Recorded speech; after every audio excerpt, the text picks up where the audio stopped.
If you're looking to improve your power clean form, in this video I'm going to share with you guys 3 clean accessory drills you can do to help drastically improve your technique and make you more efficient at the lift.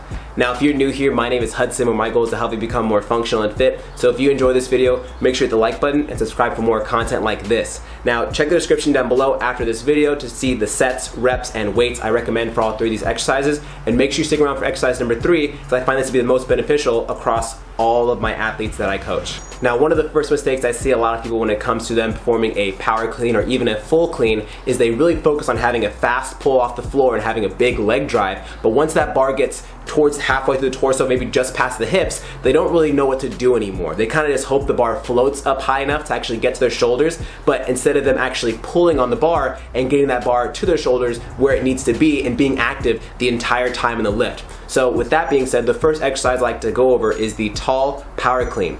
What this teaches the athletes is to not just let the arms kind of turn off or half work during that full extension phase once the legs are no longer being used, and focus on keep pulling hard with your arms and then shooting those elbows through, allowing you for a fast turnover under, thus helping you catch the bar successfully in the front rack position. So really focus on during this lift pulling up hard, and once you get that bar as high as you can, you're then going to drop underneath and shoot your elbows through, having a nice fast turnover. Now, the second mistake I see is, again, people focus on having a really fast leg drive and putting a lot of power into the bar through their legs, which is great, but they do a little too much and they push their hips forward, thus pushing the bar away from them. And then what that ends up causing them to do is them chase the bar or even miss the weight because it's too far in front of them. So the next exercise is the hang high pull. This is a great exercise because it teaches athletes to keep the bar close to the body, to extend those hips and be nice and powerful with the hips, but not push the bar away, and then pull the bar straight up, keeping the bar super close to the torso.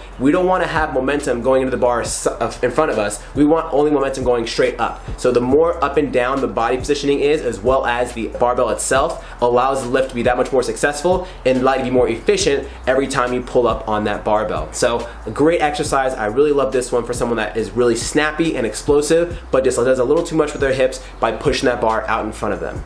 Now, the third mistake I see, and definitely one of the most common I see, is people having a very weak first pull. And the first pull is pulling the bar from the floor towards the knees, kind of that hang position. So during this lift, if someone has a weak posture and weak upper back and they pull that bar, if their shoulders are relaxed, that bar tends to float away.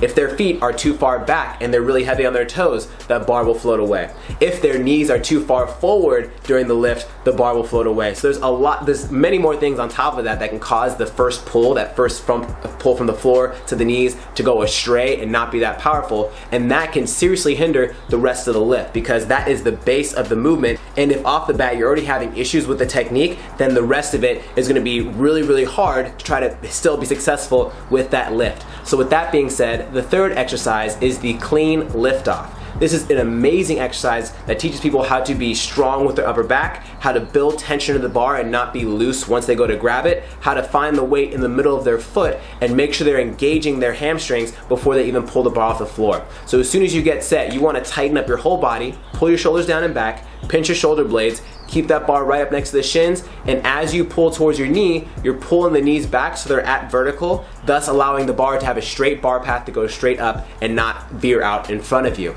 So I highly recommend that exercise. It's probably my favorite exercise for a lot of beginner intermediate athletes to make a huge difference on building that strong base in the very first beginning part of the movement, to thus allow them to be more successful throughout the rest of the lift. So if these exercises were beneficial for you and you want to see more videos like this, again, hit that like button and subscribe for more, and down in the comments let me know what you guys want to see next. Thanks so much for watching, you guys, and we'll see you in the next video.